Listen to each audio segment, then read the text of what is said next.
Om Narayanu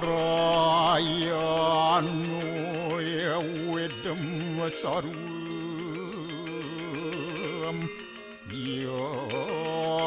Yadbutam Yastyabawiyam Neskalanku Niranjan Niruya Kalku Nirakyata Sudodewiku Narayanu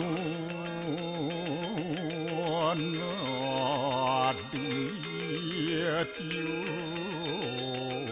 Astyakastit Om Tuam Siwa Tuam Dewa Yaswara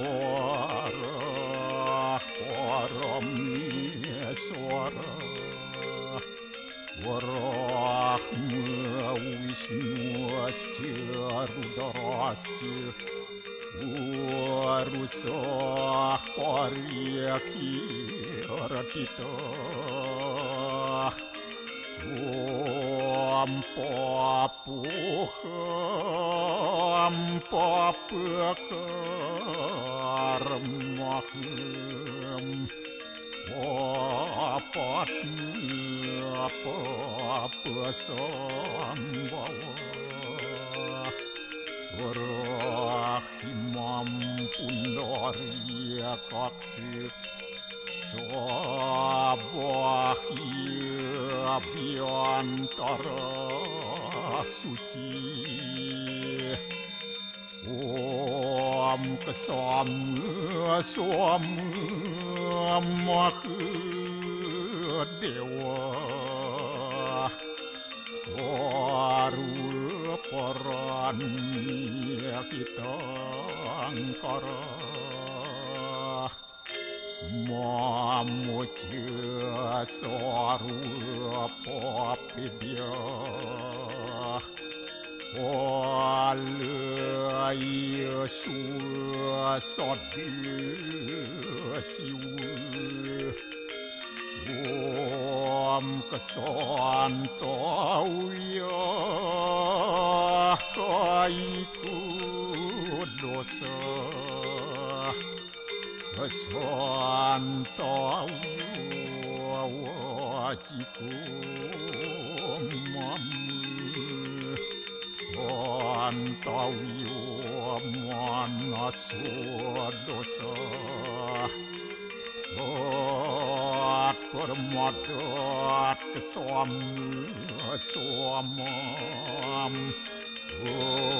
Om Santi Santi Santi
Om Swastiastu. Pemirsa Bali TV seputar Bali kembali hadir dengan menyajikan sejumlah informasi di antaranya. Pra-peradilan Kakanwil BPN Bali berlanjut, status tersangka diperdebatkan.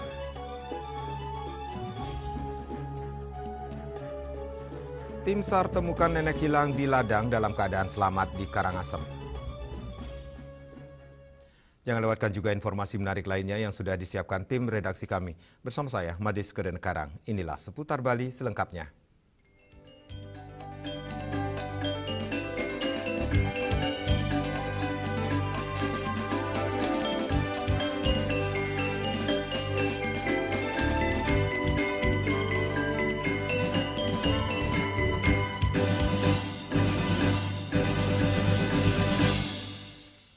Pemirsa, sidang pra-peradilan terkait penetapan Kepala Kantor Wilayah BPN Provinsi Bali, Imade Daging, sebagai tersangka kembali bergulir di Pengadilan Negeri Denpasar hari Jumat 30 Januari 2026.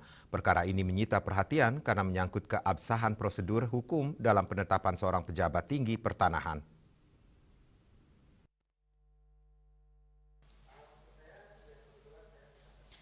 Sidang lanjutan digelar setelah persidangan sebelumnya pada 23 Januari 2026 ditunda akibat ketidakhadiran pihak termohon dari Polda Bali. Dalam agenda terbaru, Majelis Hakim mendengarkan jawaban resmi dari pihak termohon. Tim kuasa hukum Polda Bali menegaskan penetapan tersangka telah sesuai hukum karena didukung minimal 2 alat bukti yang sah. Penetapan itu dilakukan pada 10 Desember 2025 dengan merujuk pada pasal 421 Undang-Undang Nomor 1 Tahun 1946 yang dinyatakan masih berlaku. Sebagaimana surat penetapan nomor S.tab/60/12 Romawi Res.1.24/2025 Ditreskrimsus/Polda Bali tanggal 10 Desember 2025, di mana pada saat pemohon ditetapkan sebagai tersangka terhadap pasal 421 Undang-Undang Nomor 1 Tahun 1946 masih dinyatakan berlaku apabila pasal yang dipersangkakan kepada pemohon tidak pasal tunggal melainkan ada pasal alternatif yakni pasal 83 Undang-Undang Nomor 43 Tahun 2009 tentang kehakiman yang masih berlaku. Berdasarkan hal-hal tersebut terbukti penetapan pemohon sebagai tersangka adalah sah berdasarkan hukum. Sementara itu, tim kuasa hukum pemohon yang dipimpin Gede Pasak Suwardike menyatakan bahwa pasal 421 Undang-Undang Nomor 1 Tahun 1946 sudah kadaluarsa dan tidak bisa digunakan untuk menetapkan tersangka. Oleh karena itu, dalam permohonannya, kubu pemohon meminta hakim membatalkan status tersangka Imade Daging karena dinilai mengandung cacat hukum dan prosedural. Mereka menilai proses penetapan tersangka tidak memenuhi ketentuan yang berlaku. Kalau boleh nggak orang dijadikan tersangka dengan pasal yang tidak berlaku?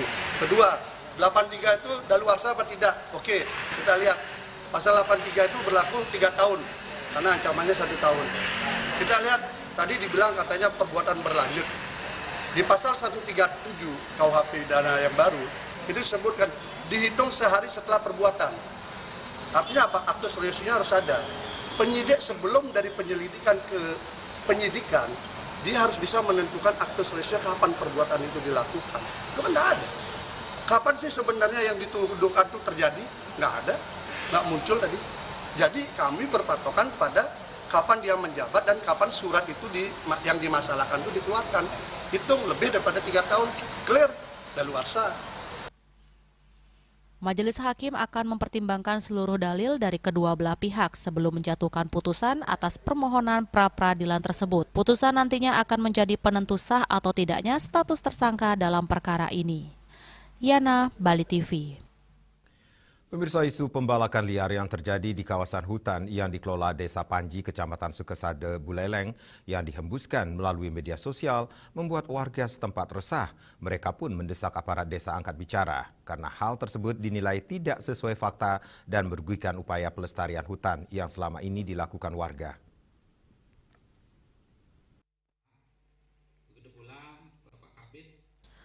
Hutan Desa Panji merupakan kawasan hutan lindung dengan luas sekitar 128 hektar. Secara regulasi, kawasan tersebut memang diperbolehkan dikelola masyarakat melalui skema perhutanan sosial. Perbekal Desa Panji, Jero Mangku Made Aryawan mengatakan, pengelolaan hutan desa di Panji justru memiliki rekam jejak jelas dalam upaya perlindungan kawasan. Ia menyebut Desa Panji sejak 2019 sudah mengantongi izin pengelolaan hutan dan berkomitmen menjaga kelestariannya. Laporan terakhir dari Jagawana tidak ditemukan penebangan liar. Terkait isu yang beredar, ia menegaskan pihak desa terbuka terhadap kritik, namun meminta agar informasi disampaikan secara bertanggung jawab. Karena secara prinsip air yang ada di Tukan Banyumale datangnya dari Desa Panji, air yang ada di Pemaron dari Desa Panji. Nah, inilah menjadi tugas Sitiang selaku kepala desa untuk bersama-sama mendengarkan masukan-masukan dari tokoh-tokoh masyarakat yang sudah menyatakan wirang terkait dengan isu-isu media sosial itu. Isu yang menyebut pengelolaan hutan Desa Panji tidak maksimal dinilai mencederai kerja keras masyarakat dan LPHD yang selama ini melakukan pemeliharaan secara berkelanjutan. Pemanfaatan hutan oleh masyarakat pun dilakukan sesuai regulasi dan surat keputusan dari kementerian terkait. Menindaklanjuti isu tersebut, UPTD Kesatuan Pengelolaan Hutan KPH Bali Utara langsung turun ke lokasi untuk melakukan pengecekan. Hasilnya kondisi hutan Desa Panji dinyatakan masih hijau dan terjaga. Kami sudah cek langsung ke lokasi. Apa yang kami dapatkan di lokasi bahwa kawasan hutan yang ada di Panji ini masih kelihatan hijau royo-royo. Dari jauh sudah kelihatan hijau. Kemudian kami masuk di pintu masuk kawasan hutan itu masih bagus. Indikasi yang paling gampang kita lihat itu adalah aliran air dari daerah hulu sampai ke daerah hilir. Kita lihat di daerah Panji ini airnya masih debit airnya masih tinggi. Jadi terbalik itu suluk dan banyak itu mengindikasikan bahwa kawasan hutan di daerah hulu Desa Panji ini masih bagus itu. Arimbawo menekankan asumsi yang disebarkan berdasarkan kejadian sporadis di media sosial harus dapat dipertanggungjawabkan karena menyangkut nama baik pemerintah dan masyarakat pengelola hutan. Yasri Yuli, Bali TV. Alih fungsi lahan termasuk alih fungsi hutan di Bali semakin mengkhawatirkan. Terlebih setelah adanya bencana banjir di Pancasari menunjukkan bahwa ada kerusakan yang terjadi pada lingkungan terutama kawasan hutan. Hutan sesungguhnya harus dijaga dengan berbagai kebijakan yang memihak pada lingkungan. Untuk itu nilai-nilai Trihita Karana sejatinya harus diimplementasikan secara nyata. Hal tersebut disampaikan akademisi sekaligus Ketua Yayasan Sri Kesari Warmadewa, Profesor Ana Agung Gede Oke Wisnu Murti. Ia menilai hutan harus dijaga didasarkan pada kebijakan-kebijakan yang berpihak pada lingkungan. Untuk itu konsep Trihita Karana harus benar-benar diimplementasikan. Selain itu kebijakan berkaitan dengan konservasi lahan, konservasi hutan, serta pemanfaatannya harus benar-benar dirumuskan dalam perencanaan tata kelola lingkungan yang komprehensif. Pemerintah sebagai pihak yang berwenang harus mengimplementasikannya dalam bentuk kebijakan-kebijakan yang berpihak pada alam. Untuk itu, master plan tata kelola lingkungan harus dibuat secara komprehensif dengan melibatkan seluruh stakeholder termasuk desa adat sebagai institusi terdepan dalam mengimplementasikan konsep Trihita Karana bukan hanya adat, budaya, dan agama, namun juga sebagai garda terdepan penjaga lingkungan di desa adat. Untuk itu desa adat seharusnya menjadi garda terdepan dalam proses penjagaan, pelestarian termasuk pengawasan. Oke Wisnu Murti menekankan ketika ada pelanggaran tentu ada konsekuensi hukum yang harus ditegakkan. Alam itu memberikan perlindungan kepada manusianya, maka sentuhan kebijakan berkaitan dengan konservasi lahan, konservasi hutan, dan pemanfaatan lahan serta pemanfaatan hutan. Ini harus benar-benar dirumuskan dalam perencanaan tata kelola lingkungan yang komprehensif. Siapa yang berkewajiban dan siapa yang berwenang? Tentu dalam konteks kewenangan ini ada pada pemerintah. Dalam konteks kewenangan itu harus diimplementasikan dalam bentuk kebijakan-kebijakan yang berpihak dan mengkonservasi alam dan lingkungan. Maka pemetaan wilayah dan pemetaan daerah-daerah konservasi ini harus jelas dulu. Maka master plan tata kelola lingkungan itu harus dibuat dan dilakukan secara komprehensif dengan melibatkan stakeholder. Dan apabila itu terjadi pelanggaran, tentu pasti ada aturan. Karena ketika kita bicara pelanggaran, berarti ada aturan yang dilanggar. Berarti aturannya ada dong. Nah kalau aturannya ada, yang melanggar ada, ini kan sudah membawa konsekuensi ke ranah penegakan hukum. Maka siapa yang berwenang, saya pikir tentu para penegak hukum, kemudian pemerintah, termasuk juga masyarakat lokal, di mana wilayah hutan itu ada, ini memang harus dilibatkan secara komprehensif untuk melakukan proses penjagaan, pelestarian, termasuk di dalamnya adalah pengawasan. Ditanya terkait pembabatan hutan untuk investasi pariwisata, Oke Wisnumurti menilai ketika ada investor masuk maka sudah ada perizinan yang dipegang. Untuk memastikan pemanfaatan ruang sesuai peruntukan maka diperlukan pendekatan holistik dan kolaboratif dari pemangku kepentingan sebagai upaya menjaga kawasan. Untuk itu aturan saja tidak cukup, implementasi dari aturan yang ada harus ditegakkan dan dipertegas. Sukma, Bali TV. Tim SAR temukan nenek hilang di ladang dalam keadaan selamat di Karangasem. Kami segera kembali dengan laporannya.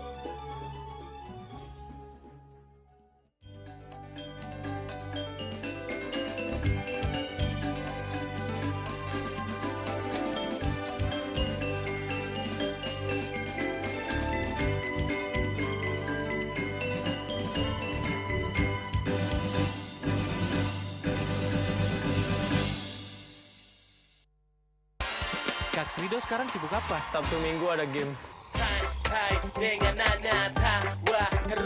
Serpot aja dulu. Luak hitam baru dengan teknologi slow roasting bikin nyaman di lambung. Selamat kepada para pemenang undian Kopi Luwak. Terima kasih Kopi Luwak. Menangkan 50 juta atau nonton bareng sepak bola di Amerika. Untuk kalian yang belum menang, buruan kirim. Jangan sampai ketinggalan. Luwak hitam baru, nggak kemanisan, mantap.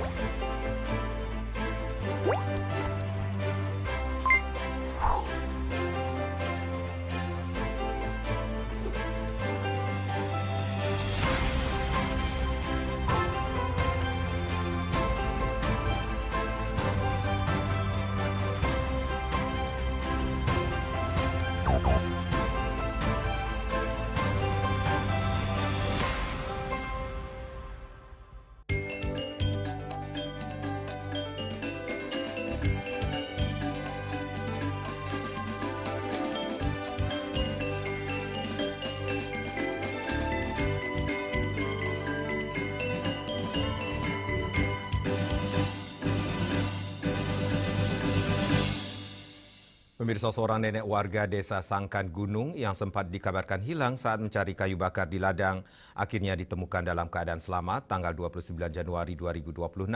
Niwayan Bace, 80 tahun, pertama kali ditemukan oleh warga Banjardinas Pakel, desa Sangkan Gunung saat memberi makan ternak sapi ke kandangnya sekitar pukul 16:45 WITA.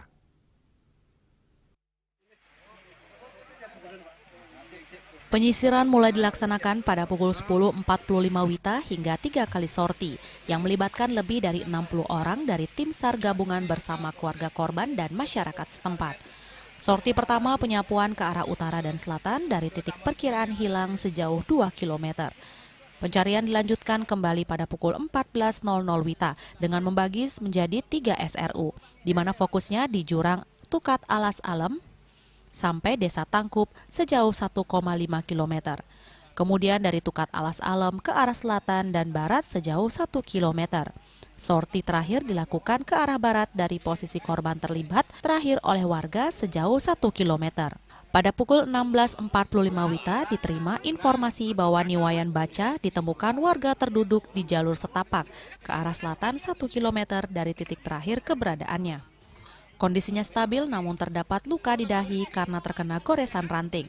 Ketika ditanya, ia masih bisa memberikan keterangan dengan jelas. Selama 6 jam pencarian, akhirnya target berhasil kami temukan di kebun Kendal Tua, Dinas Pakel, Desa Sangkan Gunung dalam keadaan selamat.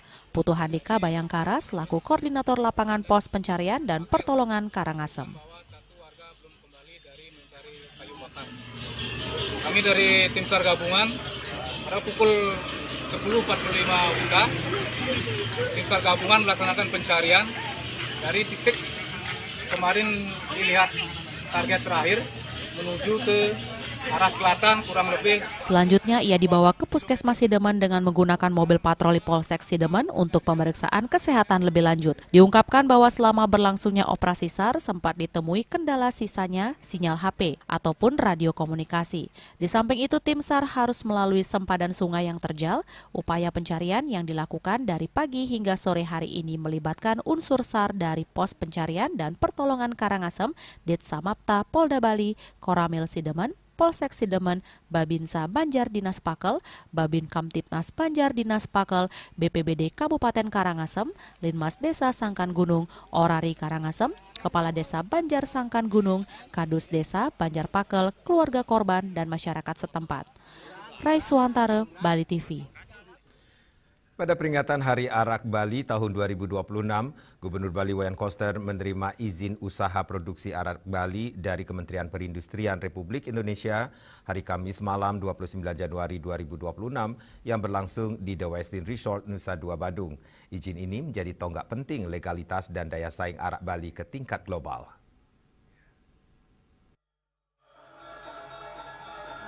Peringatan Hari Arak Bali tahun 2026 dihadiri Gubernur Koster bersama Ketua Dekranasda Provinsi Bali Nyonya Putri Swastini Koster, Pelaksana Tugas Direktur Jenderal Industri Agro Kementerian Perindustrian Republik Indonesia Putu Juli Ardika, Ketua DPRD Bali Dewa Made Mahatyatnya, dan wakil sekitar 500 pemangku kepentingan mulai dari petani, pengrajin, koperasi, pelaku pariwisata, hingga regulator pusat dan daerah. Mengusung tema Arak Brem Bali Local Spirit Goes Global, peringatan ini menjadi ajang konsolidasi nasional dalam memperkuat posisi arak Bali sebagai warisan budaya sekaligus produk unggulan daerah. Pada kesempatan ini, Pelaksana Tugas Direktur Jenderal Industri Agro Kementerian Perindustrian RI Putu Juli Ardika secara simbolis menyerahkan izin usaha industri arak Bali kepada Gubernur Bali Wayan Koster. Izin ini memberikan kepastian hukum bagi produksi dan peredaran arak Bali secara legal dan berkelanjutan. Gubernur Koster menyebut izin produksi ini sebagai kado manis pada peringatan Hari Arak Bali ke-6. Ia menegaskan saat ini perangkat pendukung arak Bali sudah lengkap, mulai dari regulasi melalui Pergub Bali nomor 1 tahun 2020 tentang tata kelola minuman fermentasi dan atau destilasi khas Bali bertujuan melegalisasi, melestarikan, dan meningkatkan nilai ekonomi arak Bali. Selanjutnya, keputusan Gubernur Bali nomor 929-03-I-HK-2022 menetapkan setiap tanggal 29 Januari sebagai Hari Arak Bali. Perjuangannya berlanjut dari sertifikasi hingga izin industri dari pemerintah pusat. Saat ini tercatat 58 merek arak Bali telah berkembang dan dinaungi oleh 18 koperasi. Bahkan arak Bali mulai menunjukkan daya saing di pasar pariwisata internasional dan menjadi produk favorit di Bandara Internasional I Gusti Ngurah Rai.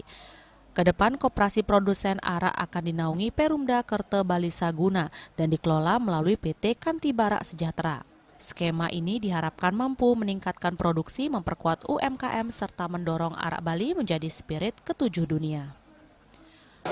Maka dengan izin ini, para koperasi yang ada di Bali, koperasi produksi arak, ada 18, ada juga yang lain-lainnya, itu langsung akan bernaung di bawah perusahaan umum daerah ini. Dan untuk itu saya menugaskan perusahaan umum daerah tentang Bali Saguna untuk mengelola perizinan ini dan membentuk PT, yaitu PT dinamakan dengan PT Kantibara Sejahtera untuk mengelola perizinan ini dalam rangka memproduksi dan melakukan peredaran mengenai produk-produk arak di Bali. Pelaksana Tugas Direktur Jenderal Industri Agro Kementerian Perindustrian RI Putu Juli Ardika membacakan sambutan Menteri Perindustrian Agus Gumiwang Kartasasmita yang menyampaikan apresiasi kepada seluruh pihak yang berperan aktif merayakan dan menguatkan Hari Arak Bali sebagai bagian dari kekayaan budaya nasional. Kementerian Perindustrian juga berkomitmen membina 1.472 perajin arak di Bali, mulai dari peningkatan kualitas, keamanan produk, desain kemasan, hingga pemasaran berorientasi ekspor. Artinya perusahaan ini dapat berfokus untuk melakukan pembinaan petani dan perajin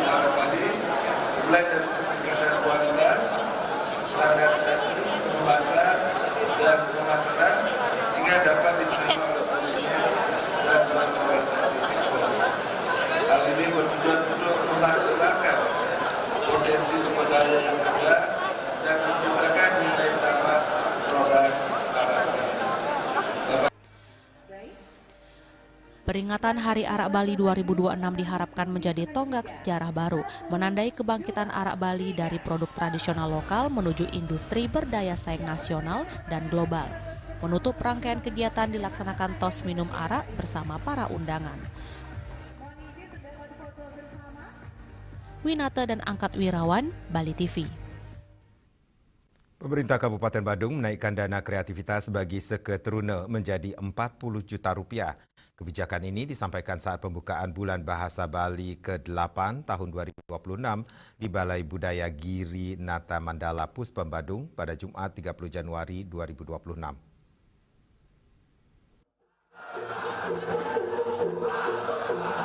Pemerintah Kabupaten Badung menggelar pembukaan Bulan Bahasa Bali ke-8 Warse 2026 dengan tema Atmakerti Udiana Purnaning Jiwa di Balai Budaya Girinata Mandala Puspem Badung. Kegiatan ini dirangkaikan dengan Pesamuan Agung Pasikian Yowana Kabupaten Badung serta penyerahan dana kreativitas bagi seketruna sebadung. Bupati Badung Iwayan Adi Arnawo didampingi Wakil Bupati Badung Bagus Alit Sucipta dan Kepala Dinas Kebudayaan Kabupaten Badung menghadiri langsung kegiatan tersebut. Pada kesempatan itu, sebanyak 597 seketruna menerima bantuan dana kreativitas pembuatan ogoh-ogoh. Bupati Adi Arnawo mengatakan tahun 2026, bantuan dana kreativitas dinaikkan menjadi Rp40 juta per seketruna, meningkat 2 kali lipat dari yang sebelumnya, sebesar Rp20 juta. Kenaikan ini sebagai komitmen pemerintah dalam mendorong kreativitas generasi muda sekaligus menjaga kearifan lokal.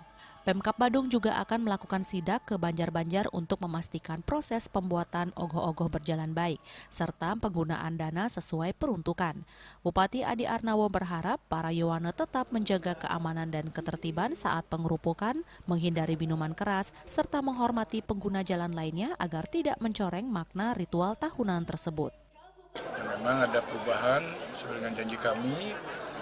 Saya dengan Pak Bagus Alit Sucipta, yang nama dulu terkenal Adi Cipta, yang mana sekarang bantuan dana kreativitas untuk ogoh-ogoh ini untuk Kabupaten Badung tahun 2026 ini sebesar Rp40 juta. Jadi ya kalau tahun lalu sebesar 20, sekarang kita tambahkan lagi 20 menjadi Rp40 juta. Mudah-mudahan dengan bantuan Rp40 juta ini seketeruna akan banyak terbantu dan sehingga akan lebih tumbuh kreativitasnya, karena bagaimanapun juga ini kan bagian daripada proses kita untuk menjaga kearifan lokal budaya kita ini. Dan mudah-mudahan dengan uang 40 juta ini juga diarahkan dengan yang benar, apalagi tadi Pak Kadis dengan jajaran membuat sidak Banjar nanti.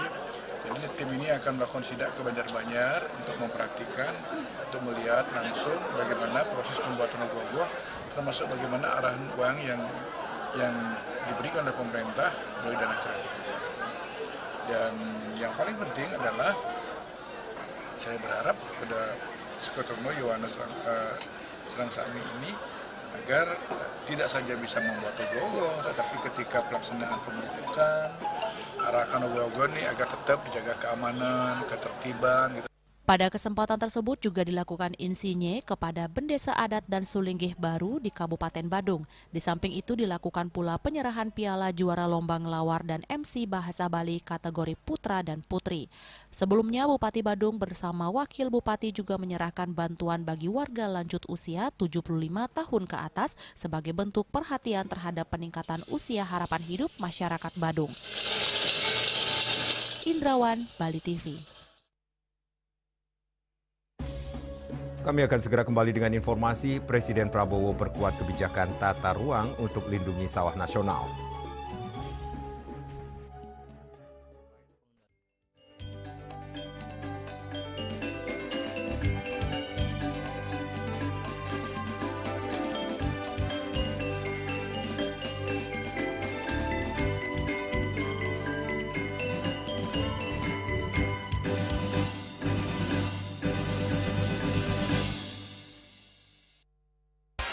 Kak Srido sekarang sibuk apa? Sabtu Minggu ada game. Serpot aduh. Luak hitam baru dengan teknologi slow roasting bikin nyaman di lambung. Selamat kepada para pemenang undian Kopi Luwak. Terima kasih Kopi Luwak. Menangkan 50 juta atau nonton bareng sepak bola di Amerika. Untuk kalian yang belum menang, buruan kirim. Jangan sampai ketinggalan. Luwak hitam baru, nggak kemanisan, mantap! Cat Color dengan daya sebar yang luas, cepat kering, dilengkapi 39 pilihan warna. Kualitas dijamin terbaik. Cat Color, harga ekonomis.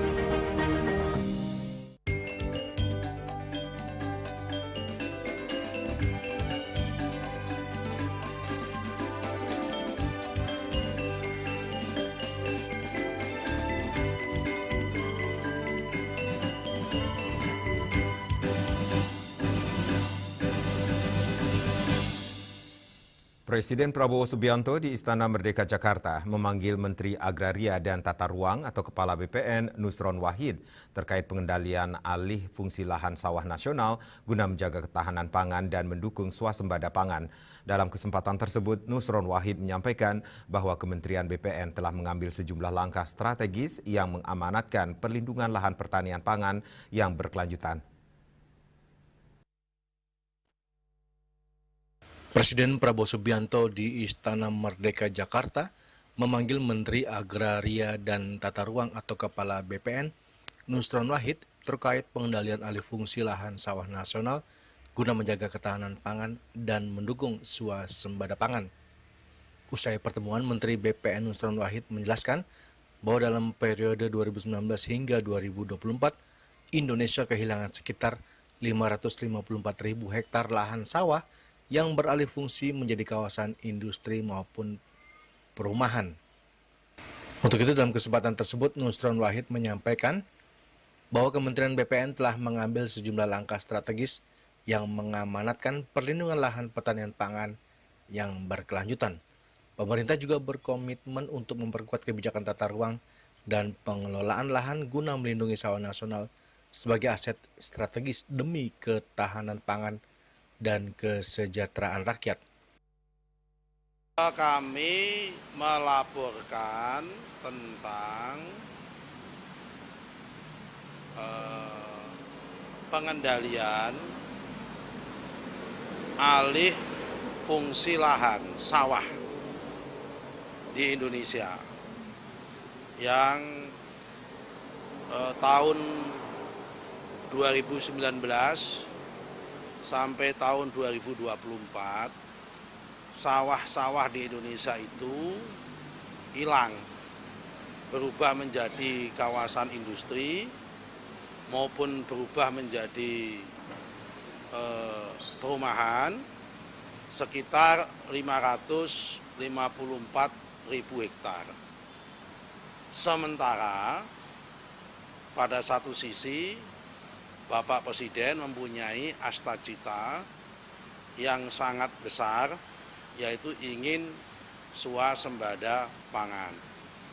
Karena itu, dalam pembicaraan dengan beliau tadi kami melaporkan, kami sudah mengambil langkah-langkah, yang langkah-langkah tersebut harus kami konsultasikan sama Pak Presiden, dan alhamdulillah Bapak Presiden merestui. Langkah tersebut adalah sebagai berikut. Kalau mengacu kepada Perpres nomor 12 tahun 2025 tentang rencana pembangunan jangka menengah tahun 2025 tahun 2030, di situ dinyatakan bahwa yang namanya lahan sawah yang masuk kategori LP2B. Dari Jakarta, Julius Waharta dan Ketut Sumadiasa melaporkan. Istana Kepresidenan memastikan Presiden Prabowo Subianto tidak akan melakukan reshuffle kabinet dalam waktu dekat ini. Penegasan tersebut disampaikan Menteri Sekretaris Negara Prasetyo Hadi menyusul perubahan posisi Thomas Jiwandono yang meninggalkan jabatan Wakil Menteri Keuangan setelah terpilih sebagai Deputi Gubernur Bank Indonesia.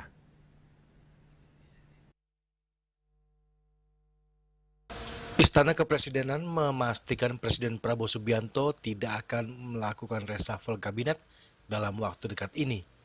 Penegasan tersebut disampaikan Menteri Sekretaris Negara Prasetyo Hadi menyusul perubahan posisi Thomas Djiwandono yang meninggalkan jabatan Wakil Menteri Keuangan setelah terpilih sebagai Deputi Gubernur Bank Indonesia.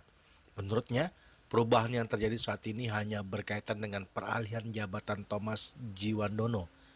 Thomas yang merupakan keponakan Presiden Prabowo Subianto resmi meninggalkan kursi Wakil Menteri Keuangan setelah terpilih sebagai Deputi Gubernur Bank Indonesia melalui proses uji kelayakan dan kepatuhan di DPR RI. Prasetyo menjelaskan kekosongan jabatan Wamenkyu terjadi karena penugasan Thomas di Bank Indonesia, bukan karena evaluasi kabinet. Karena kan udah lo kalau maknanya reshuffle adalah karena ada proses beralihnya jabatan Wakil Menteri Keuangan menjadi Deputi Gubernur Bank Indonesia yang kemarin telah melalui proses fit and proper test di DPR, itu benar, artinya ada jabatan Wamenkeu yang ditinggalkan oleh beliau karena penugasan ke tempat yang lain. Nah, itu akan Belum. Kan belum selesai proses deputi Gubernur BI-nya kan belum selesai. Bulan ini Februari. Ya, tunggu dulu lah, belum. Kalau terkait dengan reshuffle menteri-menteri Menko lainnya gimana? Nggak ada. Mas, kuotanya tetap itu 3 Mas, 2 wamen atau 3 wamen? Belum. Nanti kan setelah proses itu kan nanti Bapak Presiden pasti akan melakukan semacam kajian dan meminta pendapat tentunya Menteri Keuangan ya. Tapi nama mengenai pengisian kembali jabatan Wamen Keuangan yang tadinya diisi oleh Pak Thomas Djiwandono yang sekarang akan bertugas di Bank Indonesia. Kalau nama Pak Jude ini berarti masuk timbangan belum ada di Wamenkeu. Belum ada.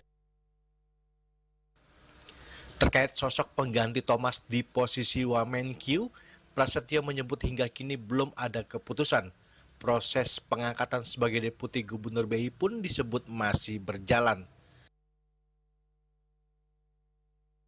Dari Jakarta, Juli Soeharto dan Ketut Sumadiasa melaporkan.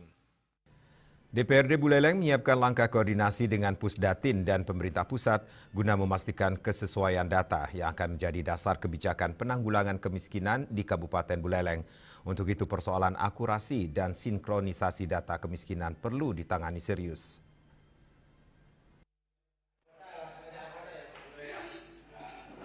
Hal tersebut mengemuka dalam rapat kerja Komisi Pembahas Ranperda Penanggulangan Kemiskinan dalam rangka sosialisasi rancangan bersama perangkat daerah terkait, Forkomdes, PPDI se-Kabupaten Buleleng, dan Kepala BPS Kabupaten Buleleng.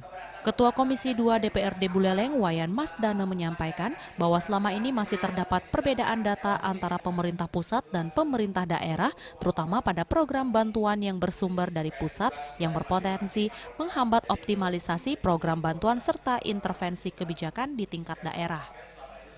Jadi keresahan mereka, ketakutan mereka, bukan ketakutan seperti mereka, jadi keberatan mereka bahwa ada data yang semulanya ditarik dari BPS, di TKS menjadi DTSN itu memang kan variabelnya lain. Jadi dulu memakai 9 variabel, sekarang jadi 39. Jadi kita sudah jelaskan bagaimana sama-sama untuk bisa pemutakhiran data itu dilakukan dari tingkat desa. Sehingga apa yang menjadi strategi dan program yang bisa diberikan kepada pemerintah daerah dan pemerintah pusat bisa tepat sasaran.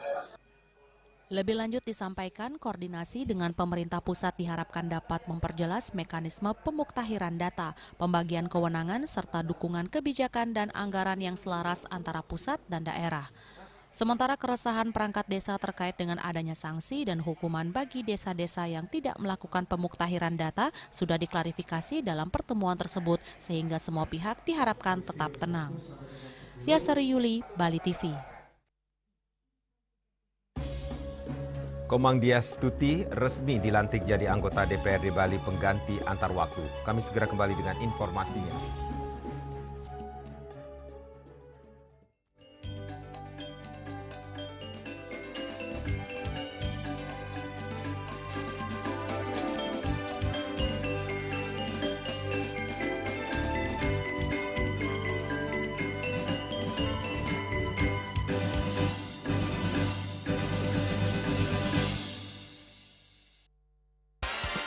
Rido sekarang sibuk apa? Sabtu Minggu ada game. Serpot aduh. Luak hitam baru dengan teknologi slow roasting bikin nyaman di lambung. Selamat kepada para pemenang undian Kopi Luwak. Terima kasih Kopi Luwak. Menangkan 50 juta atau nonton bareng sepak bola di Amerika. Untuk kalian yang belum menang, buruan kirim. Jangan sampai ketinggalan. Luwak hitam baru, nggak kemanisan, mantap. Henko, cat kayu dan besi.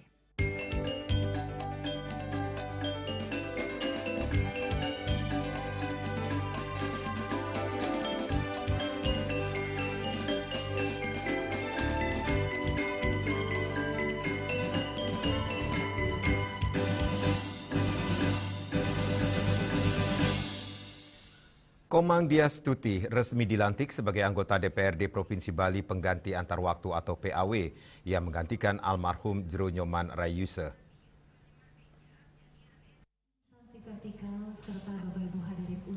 Pelantikan dan pengucapan sumpah jabatan dilaksanakan dalam rapat paripurna istimewa ke-27 DPRD Provinsi Bali masa persidangan 2 tahun sidang 2025-2026. Yang berlangsung di ruang sidang utama Gedung DPRD Provinsi Bali 30 Januari 2026. Rapat paripurna dipimpin Ketua DPRD Provinsi Bali Dewo Made Mahayatnya dan dihadiri Wakil Gubernur Bali unsur Forkopimda Provinsi Bali, pimpinan dan anggota DPRD Provinsi Bali serta jajaran perangkat daerah.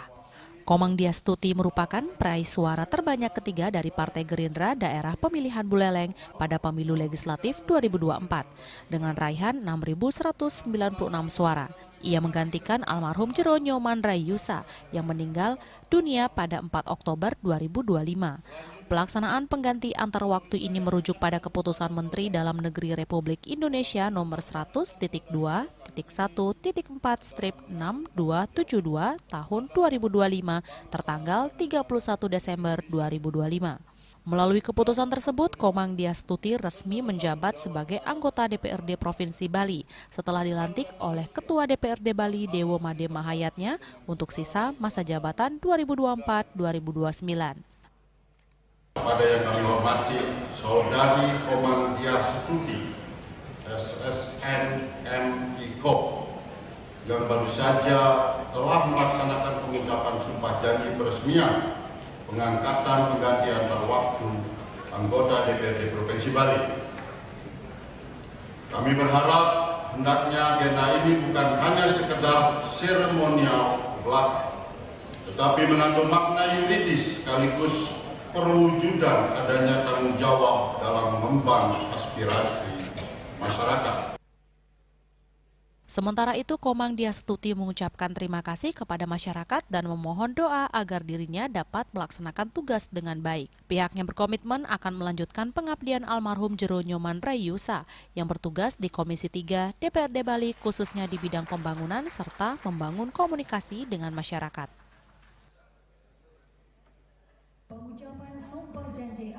Itu tantangan banget ya buat saya, pertama kali terjun di politik, jadi menarik juga ya di bawah itu seperti apa kalau kita ketemu dengan masyarakat, mohon bantuan, karena ini pertama kali saya terjun di politik ya. Apa alasannya terjun ke politik? Kan tidak ada salahnya ya kalau kita belajar, karena tentunya bertanggung jawab juga dengan wilayahnya kami sendiri. Dengan dilantiknya Komang Diastuti, keanggotaan DPRD Provinsi Bali kembali lengkap. Diharapkan kehadirannya dapat memperkuat pelaksanaan fungsi legislasi, penganggaran, dan pengawasan demi kepentingan masyarakat Bali. Winata dan Edi, Bali TV.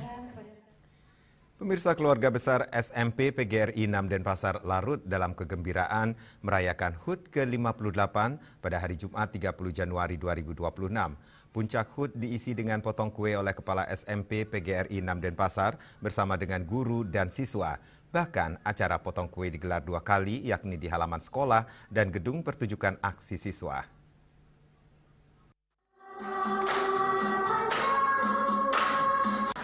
SMP PGRI 6 Denpasar tercatat sebagai sekolah PGRI tertua dan pertama di Bali. Awalnya bernama SMP PGRI 1 Badung saat Denpasar belum pisah jadi kota madya. Saat itu satu gedung dengan SMP Negeri 1 Denpasar, sehingga disebut sekolah kembarannya SMP Negeri 1 Denpasar. Kemudian pindah ke SD Negeri 15 Renon dan pada 2008 menjadi sekolah mandiri, berganti nama menjadi SMP PGRI 6 Denpasar, berlokasi di Jalan Kapten Japa, Gang Taman Sari nomor 2 Denpasar hingga sekarang. Maka wajar kemudian melahirkan sekolah PGRI lainnya. Kepala SMP PGRI 6 Denpasar, Iketut Antara mengungkapkan, hingga memasuki usia 58 tahun pihaknya terus fokus memperkuat jati diri sekolah dalam pendidikan karakter dan bahasa Inggris. Dua kompetensi ini diperlukan oleh SDM Bali menghadapi persaingan global dan dunia kerja pariwisata. Makanya jangan heran siswa sekolah ini sudah biasa berdialog dengan turis asing mempraktikkan percakapan berbahasa Inggris. Siswa mendapat tambahan 2 jam pelajaran bahasa Inggris tiap minggu di luar jam kurikulum. Ini membuahkan hasil di mana banyak lulusannya yang diterima bekerja di kapal pesiar, SMA, dan kampus favorit serta bekerja di sektor pariwisata. Banyak yang sampai ke Jerman. Waktu ini nanti ditandatangan untuk ke Jerman, ada yang ke Jepang, itu yang paling banyak. Tapi yang paling banyak adalah keangkatan, keangkatan polisi dan tentara itu banyak. Kenapa pada memberi plus sekolah bahasa Inggris di sini, Pak? Ya, karena kan sekarang kan internasional, berbasis internasional, maka perlu bahasa Inggris kuat dengan. Ya. Apalagi Bali kan pariwisata, itu harus bahasa Inggris harus kuat. Nanti di dagang juga, di layar juga perlu bahasa Inggris itu. Maka perlu bahasa Inggris diberikan bahasa Inggris. Ketut Antara menambahkan, di usia 58 tahun SMP PGRI 6 Denpasar terbukti berpengalaman dalam tata kelola sekolah berkualitas, dilengkapi puluhan guru bermutu. Tahun ini akan menerima 4 kelas siswa baru dengan biaya pendidikan terjangkau. Enaknya semua siswa masuk pagi dengan 5 hari belajar, khusus Sabtu dipakai untuk pengembangan diri, karakter, dan kompetensi diri. Ketua OSIS SMP PGRI 6 Denpasar Putu Aulani Jagat Gantari mengakui sekolah di SMP PGRI 6 Denpasar sangat mengasihkan dan mendapat ilmu baru serta dijamin bisa berbahasa Inggris, didukung guru bermutu dan ramah. Serangkaian HUT ke-58, Aulani mengatakan digelar berbagai lomba seperti lomba dance, pidato, dan lomba lainnya. Tentu saya sebagai ketua OSIS sangat amat seru ya sekolah di sini. Juga karena guru-gurunya baik, muda-muda juga, terus itu juga fasilitasnya lengkap, dan juga guru-gurunya tidak ada yang galak sama sekali, ramah semuanya. Pada puncak HUT juga diisi aneka atraksi siswa hasil binaan ekstrakurikuler dengan mengumandangkan yel-yel SMP PGRI 6 Denpasar Jaya Jaya Jaya. Ulang tahun SMP PGRI 6 Denpasar yang ke-58. Jaya Jaya Jaya, yes! Swece, Bali TV. Fakultas Kedokteran Universitas Dianapura kembali mencetak tenaga kesehatan profesional melalui pelaksanaan Sumpah Profesi Fisioterapis Angkatan Kedua. Pada momentum sakral tersebut, program studi fisioterapi meluluskan 41 orang fisioterapis yang dinyatakan siap mengabdikan diri untuk memenuhi kebutuhan layanan fisioterapi khususnya di Bali, serta berpeluang tersebar di berbagai provinsi di seluruh Indonesia. Dekan Fakultas Kedokteran Universitas Dianapura, Dr. Putu Asih Primatanti SPKJ dalam sambutannya menyampaikan bahwa lulusan fisioterapi memiliki ruang kerja yang sangat luas. Ia menegaskan bahwa fisioterapis tidak hanya dapat bekerja di institusi pelayanan kesehatan, tetapi juga memiliki peluang besar untuk berpraktik secara mandiri di tengah masyarakat. Lulusan fisioterapi sesungguhnya bisa bekerja secara mandiri maupun berkolaborasi. Di rumah sakit atau pusat-pusat layanan kesehatan, fisioterapis dapat menjadi sejawat dokter, ahli gizi, perawat, dan tenaga kesehatan lainnya. Sementara di luar institusi, mereka juga bisa membuka praktik mandiri untuk masyarakat yang membutuhkan. Nah, dalam kesempatan ini tentunya saya juga memiliki pesan kepada seluruh fisioterapis yang telah disumpah pada hari ini agar bisa beradaptasi mengikuti bagaimana perkembangan digital maupun perkembangan AI yang begitu marak, menyesuaikan dengan profesinya. Jadi adaptif ya, jadi profesi yang adaptif dan berkolaboratif dengan profesi-profesi lainnya untuk mendukung peningkatan kesehatan masyarakat.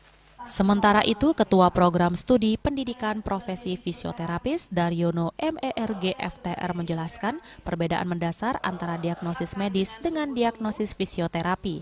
Menurutnya, fisioterapi lebih menekankan pada gangguan struktural dan fungsional tubuh dengan melihat penyebab gangguan tersebut secara menyeluruh baik dari aspek fisik maupun keterkaitannya dengan sektor medis lainnya. Diagnosis fisioterapi fokus pada gangguan struktural, penyebabnya serta bagaimana kondisi fisik pasien secara keseluruhan. Pendekatan ini menjadi ciri khas fisioterapi dalam proses rehabilitasi dan pemulihan fungsi gerak. Pada kesempatan yang sama juga diumumkan para lulusan terbaik Sumpah Profesi Fisioterapis Angkatan Kedua. Lulusan terbaik diraih oleh Gusti Ayu Indah Yudira Putri Eskes FTR, terbaik kedua oleh I Gusti Lanang Wahyu Arta Eskes FTR, dan terbaik ketiga oleh Regon Zoren Herdat S. Arbaan PT FTR. Lebih lanjut, Dr. Putu Asih Primatanti SPKJ menyampaikan harapannya kepada seluruh lulusan yang telah mengucapkan sumpah profesi. Ia menekankan pentingnya kemampuan beradaptasi, membangun kolaborasi yang baik, serta kepekaan dalam melihat peluang kerja yang hingga kini masih sangat terbuka luas. Harapan kami para lulusan mampu beradaptasi dengan baik, menjalin kolaborasi yang kuat, dan jangan lupa melihat peluang yang sesungguhnya masih sangat banyak dan belum terisi sampai sekarang. Dengan pengucapan sumpah profesi ini, para fisioterapis lulusan Fakultas Kedokteran Universitas Dianapura diharapkan mampu menjunjung tinggi etika profesi serta memberikan kontribusi nyata bagi peningkatan kualitas kesehatan masyarakat. Hendra dan Angkat, Bali TV. Pemirsa, jangan beranjak dulu, kami segera kembali dengan laporan Bali siapkan zona kendaraan listrik, pelaku pariwisata soroti sarana pendukung.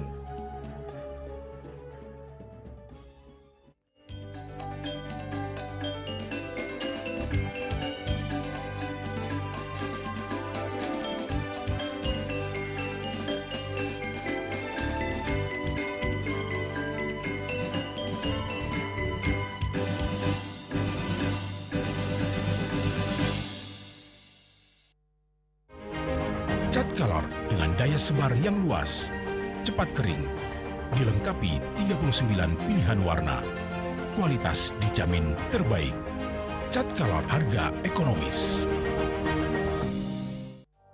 Musim hujan tiba, bencana banjir bisa mengancam jika kita tidak waspada. Kebiasaan buruk seperti membuang sampah sembarangan bisa menyumbat aliran air.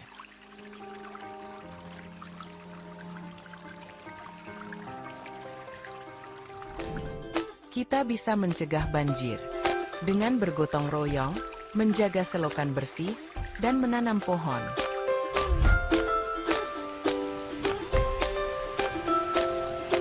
Siaga di musim hujan, jaga lingkungan kita. Bersama, kita bisa terhindar dari banjir.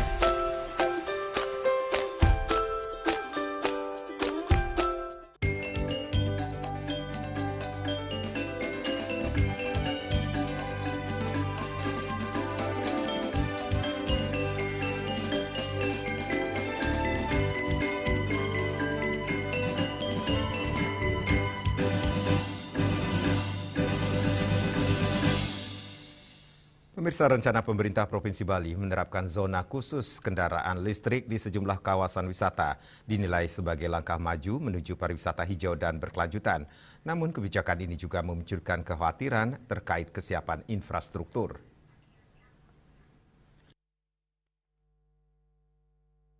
Rencana pemerintah Provinsi Bali untuk menerapkan kawasan khusus kendaraan listrik di sejumlah wilayah pariwisata seperti Sanur, Ubud, Nusa Dua, dan Nusa Penida mendapat sorotan dari masyarakat. Pelaku pariwisata Ide Bagus Kiana menilai kebijakan tersebut sebagai langkah maju menuju transportasi hijau yang sejalan dengan citra Bali sebagai destinasi wisata kelas dunia yang ramah lingkungan. Tren wisata global yang mengarah pada keberlanjutan juga disebut menjadi peluang besar bagi Bali untuk menarik lebih banyak wisatawan yang peduli terhadap isu lingkungan. Meski demikian, wacana tersebut memunculkan sejumlah pertanyaan, terutama terkait sarana dan prasarana pendukungnya. Jangan sampai program yang bertujuan mulia ini justru menimbulkan masalah baru ke depannya. Sanur, Ubud, Kuta, ya daerah-daerah wisata. Kita kan tahu, Sanur aja lah yang penduduknya tidak seberapa. Apakah nanti kendaraan yang sudah ada, yang mempergunakan bahan bakar, nah ini gimana? Apa dia harus diganti? Kalau diganti, apakah ada bantuan dari pihak pemerintah? Kami kurang tahu. Kalau bicara hijau kan itu harus sudah tidak ada lagi, harus bertenaga listrik. Terus mekanisme kerjanya seperti apa? Ini kan harus kita tahu karena di sana akan mempergunakan banyak sekali yang akan terjadi, termasuk para sopir-sopir yang antri di matahari terbit, mobil keluar masuk banyak sekali. Terus sarana pendukung sudah nggak dipikirkan. Tempat pengecasan, dan baterai itu kekuatannya berapa jam, itu juga harus diketahui oleh para sopir nanti. Nah, jangka panjangnya, begitu banyaknya, kalau bicara Ubud, Sanur, Kuta, dan lain sebagainya, yang kena zona hijau itu, baterai-baterai ini kan banyak sekali. Sudahkah dipikirkan kemana untuk dibawa sampah-sampah daripada baterai ini? Biar jangan menimbulkan masalah baru terkait dengan sampah. Pada akhirnya, keberhasilan kebijakan zona kendaraan listrik di Bali akan sangat bergantung pada kesiapan infrastruktur, kejelasan aturan, dan mekanismenya. Tanpa perencanaan matang dan sosialisasi menyeluruh, program yang dirancang untuk kebaikan lingkungan ini beresiko menimbulkan persoalan baru. Yana, Bali TV. Bali memiliki prospek kerja fisioterapi yang cukup menjanjikan seiring meningkatnya kebutuhan layanan kesehatan, khususnya di bidang rehabilitasi dan pemulihan fungsi gerak masyarakat. Namun demikian, penyebaran tenaga fisioterapi di Bali dinilai belum merata, sehingga masih banyak wilayah yang membutuhkan layanan fisioterapi tetapi belum terlayani secara optimal. Dekan Fakultas Kedokteran Universitas Dianapura, Dr. Putu Asih Primatanti SPKJ menyampaikan kebutuhan fisioterapi di Bali sebenarnya cukup tinggi, baik di fasilitas kesehatan pemerintah, swasta, maupun layanan berbasis masyarakat. Ia berharap para alumni fisioterapi yang telah disumpah profesinya mampu jeli melihat peluang tersebut. Kedepan pihaknya berharap para lulusan fisioterapi tidak hanya terpusat di wilayah perkotaan, tetapi juga berani masuk ke daerah-daerah yang masih sangat membutuhkan tenaga fisioterapi, namun belum tersedia. Dengan demikian, Universitas Dianapura dapat turut berperan aktif dalam meningkatkan kualitas kesehatan masyarakat Bali secara menyeluruh. Untuk fisioterapis sebetulnya dia nanti bisa bekerja secara mandiri maupun berkolaborasi. Kalau di rumah sakit atau di pusat-pusat layanan kesehatan lainnya, mungkin bisa menjadi sejawat dari dokter, dari ahli gizi, dari perawat, dan yang lain-lainnya. Tapi di luar institusi mereka bisa berpraktek secara mandiri untuk masyarakat yang membutuhkan. Sementara itu, mahasiswa Universitas Dianapura, IGD Agus Vidi dan Idewa Ayu Felicia menyampaikan Universitas Dianapura kini membuka profesi baru di bidang fisioterapi yang memungkinkan mahasiswa untuk langsung melanjutkan ke pendidikan profesi setelah menyelesaikan pendidikan akademik.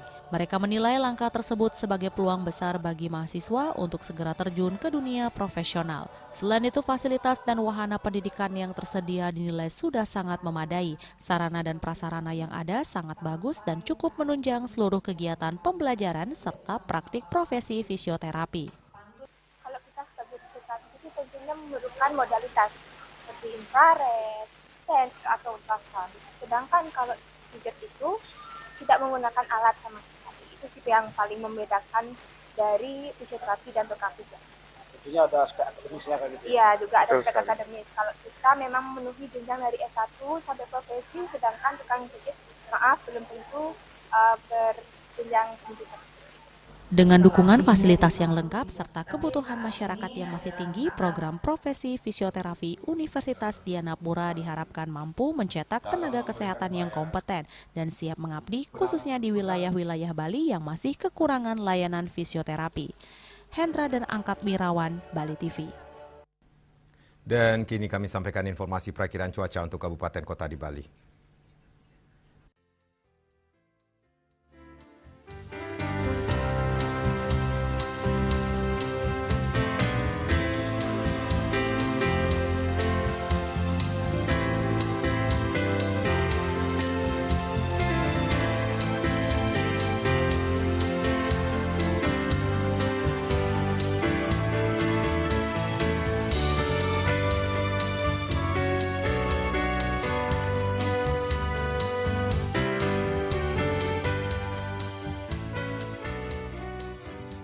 Seputar Bali bersama Minyak Kapun Ganapati, Usada Bali Keluarga Sehat. Update terus informasi Anda dengan subscribe dan like YouTube channel Bali TV @newsbali.tv. Mewakili redaksi yang bertugas, saya Madi Sukadan Karang pamit undur. Terima kasih atas perhatian Anda. Sampai jumpa. Om Santi Santi Santi Om.